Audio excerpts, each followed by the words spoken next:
Se haya confirmado que hacia el fin del último siglo, antes de la era cristiana, era general la convicción de que estaba próximo el nacimiento del Mesías prometido.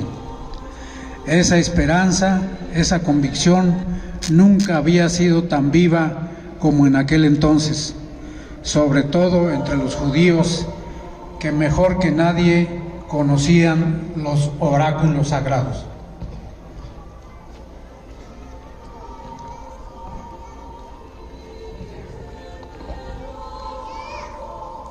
No podía menos que suceder así, ya que los escritos de los profetas indicaban con la mayor precisión no solo las circunstancias notables del nacimiento, vida y muerte del Redentor, sino hasta la familia de la cual había de nacer y el tiempo en que debía aparecer.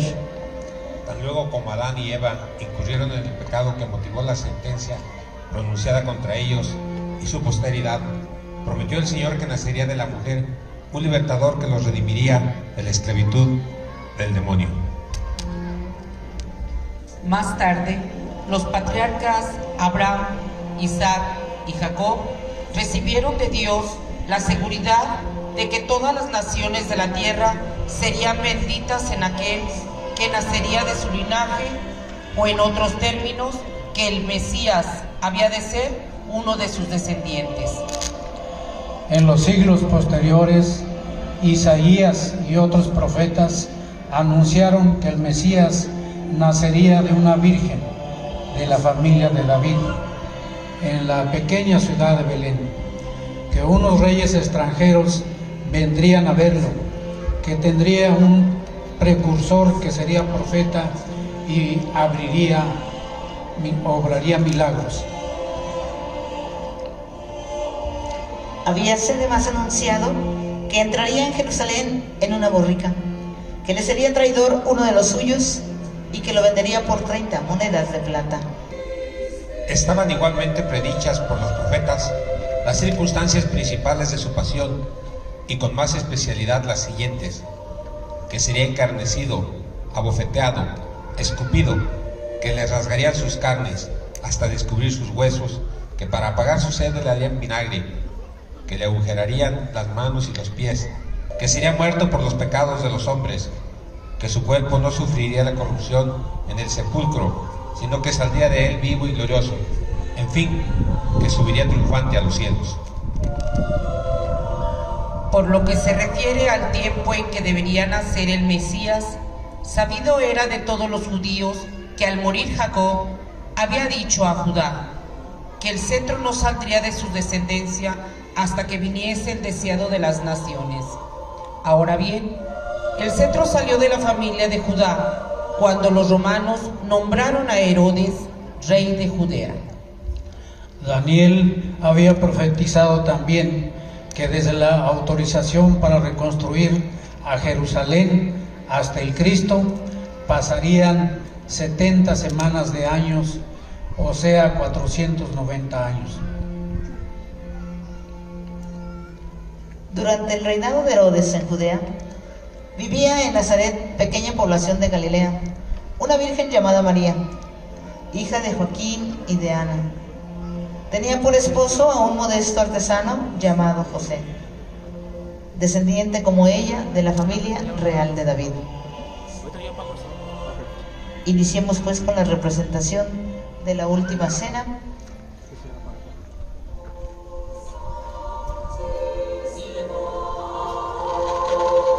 Sabemos que cuando llegó el tiempo señalado por las profecías, envió el Señor al arcángel Gabriel a fin de que anunciara a María que el Todopoderoso la había escogido para ser su madre. Sí, la madre del Redentor. El Redentor que había sido prometido desde el principio del mundo. Aparecióse el ángel a María y le dijo: Dios te salve, oh llena de gracia, el Señor es contigo, bendita tú eres entre todas las mujeres.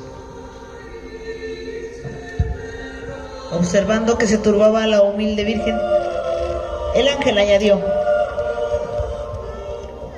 No temas, María, pues has hallado gracia delante de Dios, concebirás y darás a luz un hijo, a quien pondrás por nombre Jesús. Será grande y se llamará Hijo del Altísimo. Oído este mensaje del enviado celestial, dijo María: He aquí la esclava del Señor, hágase en mí según su palabra. Y el ángel desapareció. En aquel feliz instante tuvo cumplimiento el gran misterio de la encarnación del Verbo, es decir, que por obra y gracia del Espíritu Santo, el Verbo o el Hijo de Dios, segunda persona de la Santísima Trinidad, tomó cuerpo y alma a semejanza de nuestro cuerpo y nuestra alma en el seno purísimo de María. La Iglesia celebra la memoria de este misterio el 25 de marzo de cada año, fiesta de la Anunciación. El arcángel Gabriel, como para demostrar a María que nada es imposible a Dios, le había participado también que su prima Santa Isabel, esposa del sacerdote Zacarías, que habitaba en Hebrón, estaba próxima a tener un hijo a pesar de su avanzada edad. Por lo que María se trasladó enseguida a casa de su prima para felicitarla por tan dichoso acontecimiento. En cuanto Isabel oyó la voz de María, el niño que llevaba en su seno saltó de gozo, y ella, iluminada por el Espíritu Santo, exclamó: Bendita eres entre todas las mujeres, y bendito es el fruto de tu vientre. ¿De dónde me viene a mí la dicha de que la madre de mi Señor venga a visitarme? Dijo entonces: Mi alma glorifica al Señor, y mi espíritu se extasía de gozo en Dios mi Salvador, porque miró la humildad de su sierva. Desde ahora me dirán: bienaventurada todas las generaciones. Estas son las palabras con las que comienza el Magnificat, cántico sublime de la Virgen María, que la Iglesia entona diariamente en el oficio divino. Sucedió también que en el tiempo en que debía nacer el Salvador del mundo, dispuso el emperador Augusto se hiciese el empadronamiento de todos los súbditos del Imperio Romano, y para ello debía inscribirse cada uno en el pueblo donde su familia era originaria.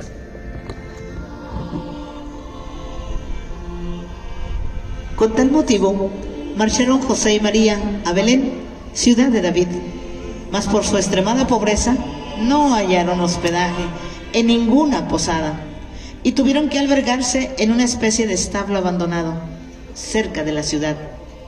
En ese mísero lugar, casi por completo desabrigado, fue donde el 25 de diciembre a medianoche, María dio a luz a su divino Hijo, y después de envolverlo en pobres pañales, lo acostó en un pesebre sobre un poco de paja. Este es el inefable misterio que nos recuerda todos los años la fiesta de Navidad. 8 días después, el niño fue circuncidado y se le puso por nombre Jesús, como el ángel le había dicho a María. Ese nombre significa Salvador. El de Cristo, que se agrega ordinariamente al de Jesús, quiere decir ungido o consagrado. La Iglesia celebra la festividad de la circuncisión del Señor el 1 de enero y el día 6 de este mes la fiesta de la Epifanía, como un recuerdo de la visita de los Reyes Magos al Niño Dios y del gran beneficio de nuestra vocación a la fe. En las personas de estos reyes se fueron las primicias de la gentilidad. 40 días después de su nacimiento, fue llevado Jesús al templo de Jerusalén para ser presentado al Señor. Encontrándose ahí el santo anciano Simeón, y conociendo por inspiración divina al niño, lo tomó en sus brazos y exclamó: Ahora, Señor, ya puedo morir en paz, porque mis ojos han visto al que ha de ser el Salvador de Israel, nuestro pueblo. Salvado Jesús de la matanza ordenada por Herodes, en aquel tiempo, San José, advertido en sueños por un ángel, huyó con el niño y la madre, retirándose a Egipto, donde permanecieron hasta la muerte del cruel Herodes. De ahí, la Sagrada Familia se trasladó a Nazaret, donde pasó oscuramente Jesús los años de su infancia y de su juventud, en la obediencia y en el trabajo, para instruirnos con su ejemplo antes de hacerlo con su palabra, pues siendo niño tomó parte en los humildes servicios necesarios al sostenimiento de la casa de un artesano. Siendo adolescente, encalleció sus divinas manos con el manejo de duras herramientas y sufrió penalidades y cansancio para ganarse el pan de cada día, con el sudor de su rostro, con el sudor de su frente, como el más humilde obrero en la modesta profesión de carpintero, la que ejerció en compañía de su padre, el señor San José.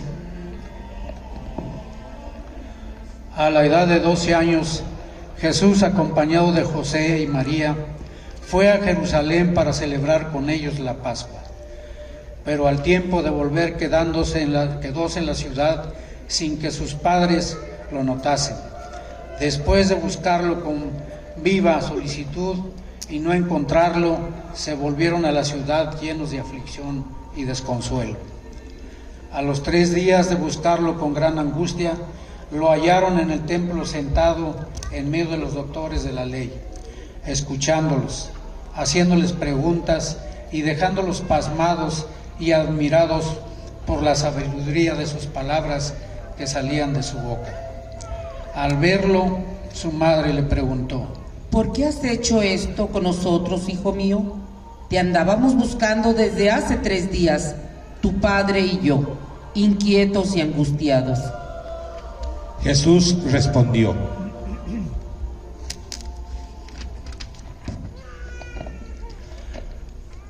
¿no sabéis que debo ocuparme de las cosas de mi Padre? ¿Por qué me buscáis? A la edad de 30 años, Jesús fue bautizado por Juan en las aguas del río Jordán. Y después de esto, se fue al desierto, donde ayunó 40 días y 40 noches. Ahí permitió al demonio que lo tentase, para enseñarnos que el hombre se prueba en la tentación y que sin vencerla no puede ser virtuoso. Apareciéndose el demonio, Jesús le dijo: si eres el Hijo de Dios, manda que estas piedras se conviertan en pan. Le respondió Jesús: escrito está que el hombre no vive solamente de pan, sino de toda palabra que sale de la boca de Dios. Satanás lo trasladó después a lo alto del templo de Jerusalén y le dijo: si eres el Hijo de Dios, arrójate abajo, porque escrito está: ha mandado a sus ángeles que te guarden y sostengan en sus manos, para que tu pie no tropiece contra las piedras. Le replicó Jesús: también está escrito: no tentarás al Señor tu Dios. Por último, el diablo llevó al Salvador a un monte muy encumbrado, desde el cual le mostró todos los reinos de la tierra con sus glorias, y le dijo: todo esto te daré si postrado me adoras. Jesús le respondió: retírate, Satanás, porque escrito está: adorarás al Señor tu Dios y a Él solo servirás.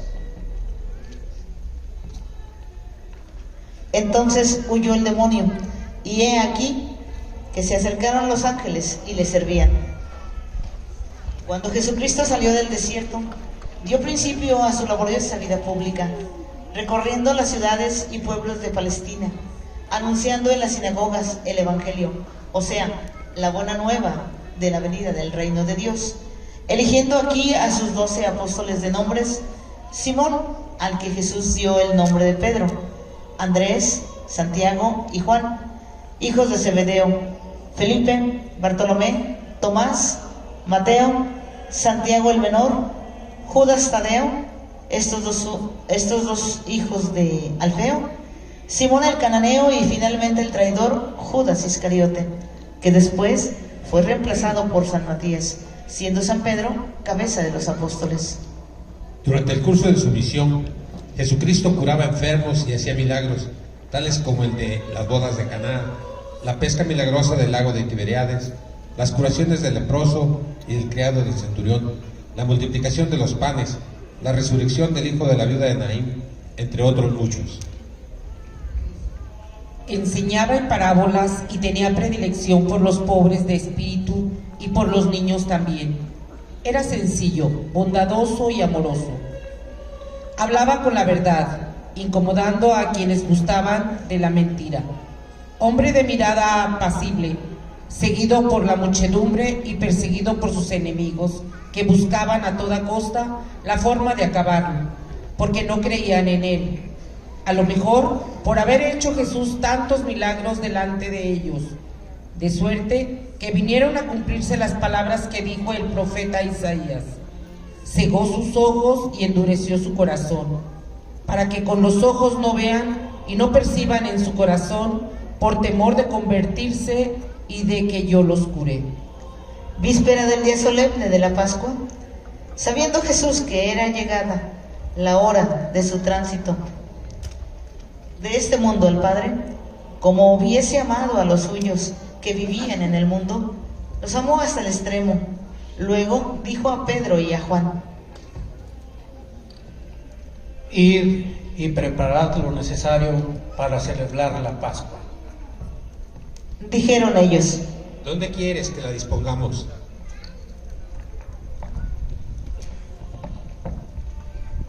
Le respondió Jesús: Al entrar en la ciudad, encontrarán a un hombre que lleva un cántaro de agua. Seguidle hasta la casa en que entre y decidle al padre de familia: el maestro nos envía a preguntarte dónde está la pieza en que ha de comer el Cordero Pascual con sus discípulos, y él os enseñará una sala grande, bien arreglada, preparada ahí lo necesario. Fueron pues los apóstoles a donde Jesús les indicó, y hallaron todo como lo mencionó, de tal modo que dispusieron la Pascua.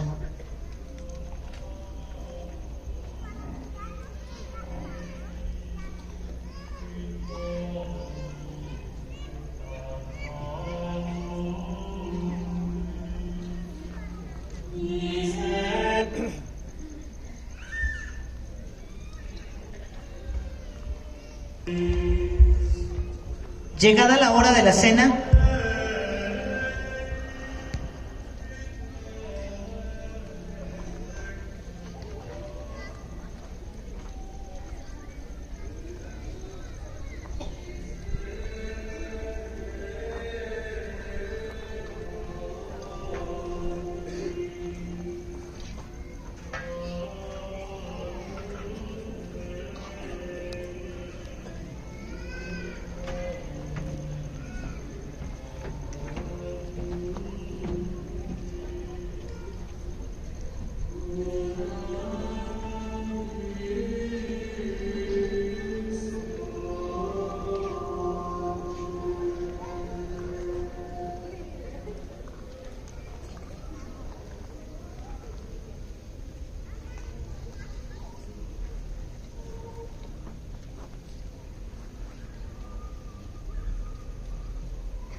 Llegada la hora de la cena, Jesús se puso a la mesa con sus 12 apóstoles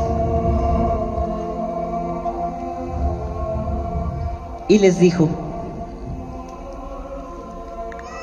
ardientemente he deseado comer de este cordero pascual con vosotros antes de mi pasión, porque yo les aseguro que no la comeré otra vez hasta que la Pascua haya tenido su cumplimiento en el reino de Dios. Luego se levantó Jesús de la mesa.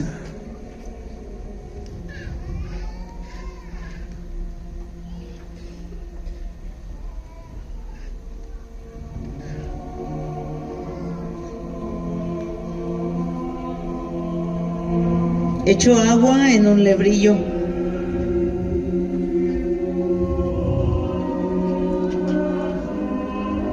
Se ciñó una toalla y se puso a lavar los pies a sus discípulos, tanto para darnos ejemplo de humildad como para enseñarnos con qué pureza debemos acercarnos a recibir el augusto sacramento de la Eucaristía que él mismo iba a instituir en aquel momento.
Luego Jesús mencionó: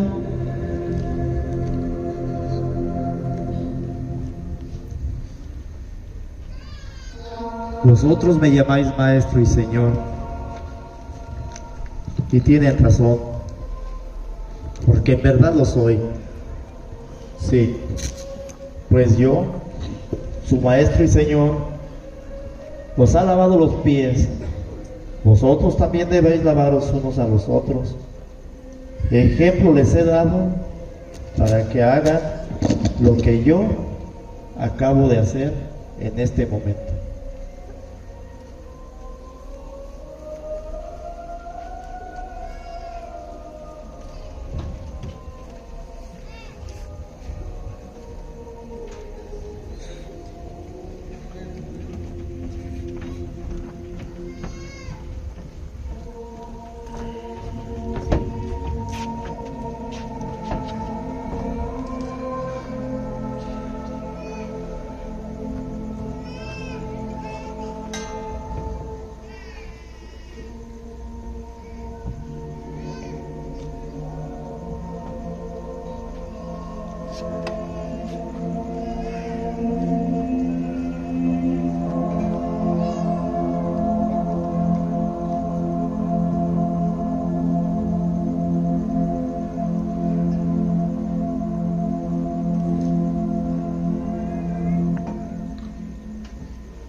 Volvió luego a sentarse a la mesa con ellos y les habló de varias cosas.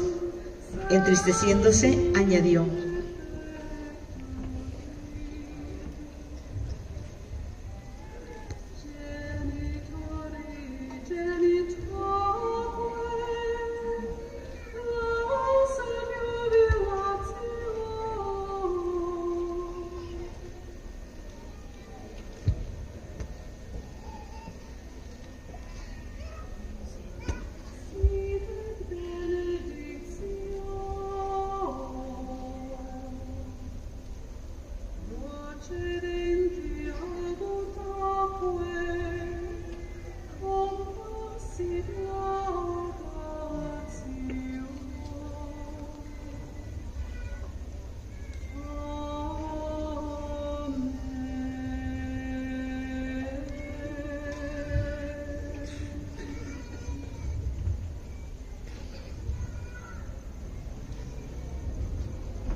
En verdad les digo que esta noche seré entregado a mis enemigos.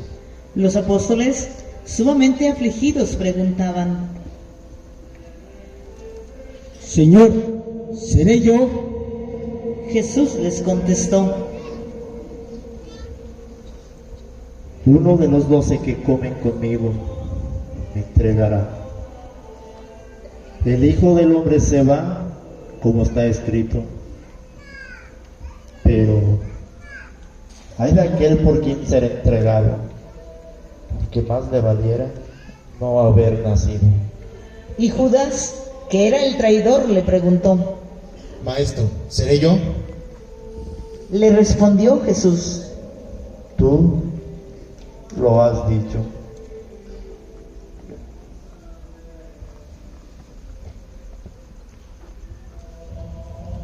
Estando todavía a la mesa, tomó Jesús el pan,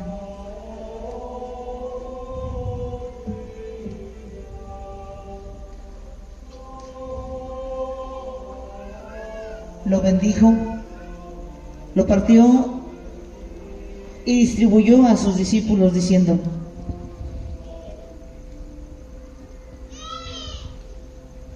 Tomad y comer todos de él, porque este será mi cuerpo que será entregado por vosotros.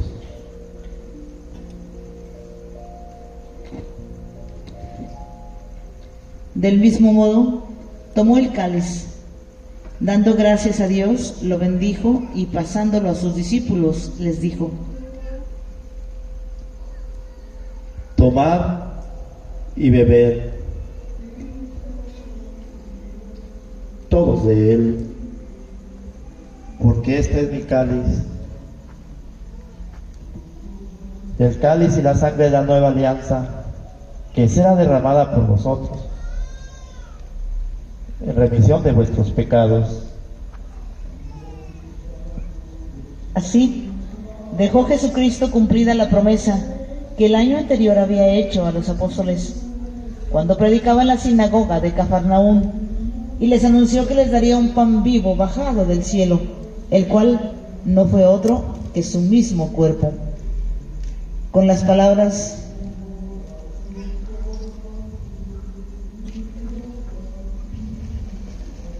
Hacer esto en memoria mía. nuestro Señor Jesucristo comunicó a los apóstoles y en su persona a sus legítimos sucesores. De igual manera, el poder de renovar en cada Eucaristía el gran prodigio que Él mismo acababa de obrar en este instante, es decir, el de cambiar el pan en su cuerpo y el vino en su sangre.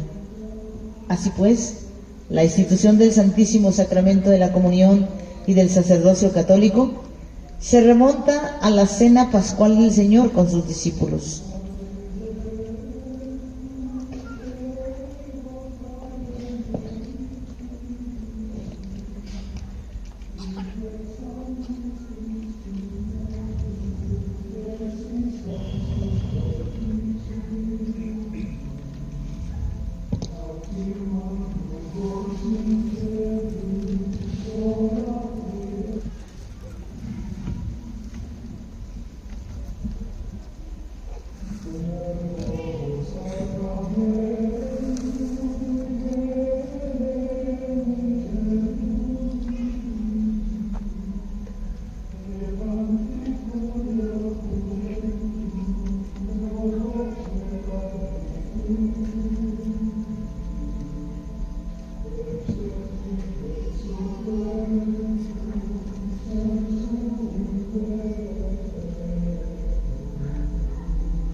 después de la cena, y sabiendo Jesús que se acercaba su última hora, hizo a los apóstoles las postreras recomendaciones, diciéndoles con ternura paternal: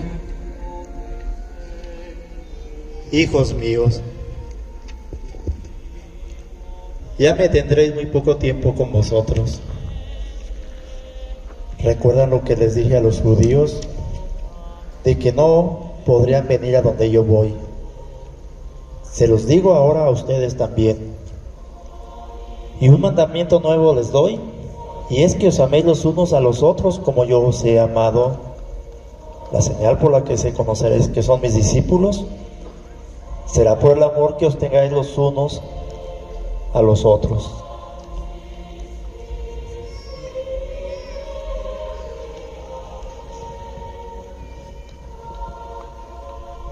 Simón Pedro le dijo entonces: Señor, ¿y a dónde vas que yo no pueda seguirte? Estoy dispuesto a morir por ti. Replicó Jesús: ¿Darías tu vida por mí? En verdad te digo, que esta noche no cantará el gallo por segunda vez, sin que tú me hayas negado 3 veces. Y dirigiéndose de nuevo a todos, añadió: Judas, te noto muy inquieto. Si tienes algo que hacer, puedes retirarte y hazlo de una vez.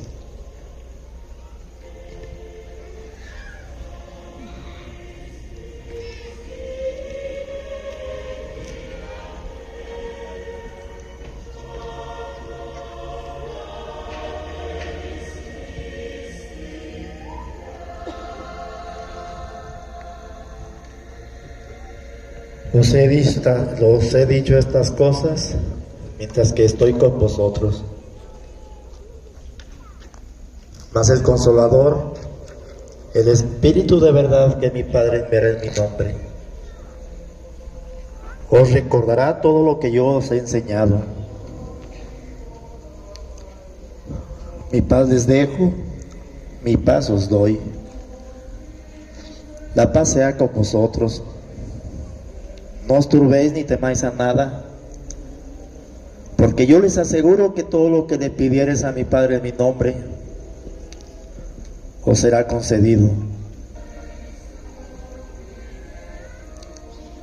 Permanecer en mí, y yo permaneceré en vosotros. Pues así como el sarmiento no puede dar fruto si no está unido a la cepa, vosotros tampoco podéis darlo si no perseveraréis en mí. Porque yo soy la verdadera vid y vosotros los sarmientos. Gloria es de mi Padre que deis muchos frutos y que sean verdaderos discípulos míos. Y si guardáis mis mandamientos, todos perseveraréis en mi amor.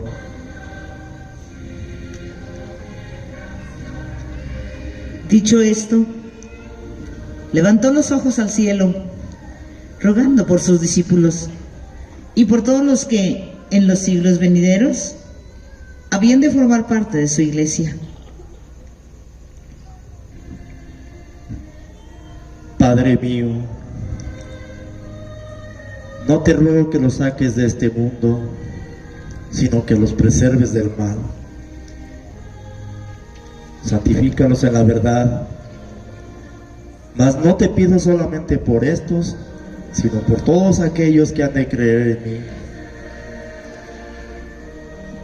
a fin de que todos sean una misma cosa, a la manera que tú, Padre mío, estás en mí y yo en ti.